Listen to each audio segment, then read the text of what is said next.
Galatians chapter 2 verse 20. Kaya hindi na ako ang nabubuhay ngayon, kundi si Kristo na ang nabubuhay sa akin.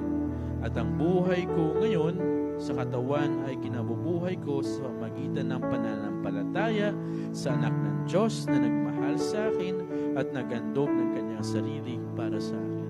Gandang pagbulay-bulayan. Kung ikaw ay nakakaranas ng inggit, ikaw ay nakakaranas ng iba't ibang mga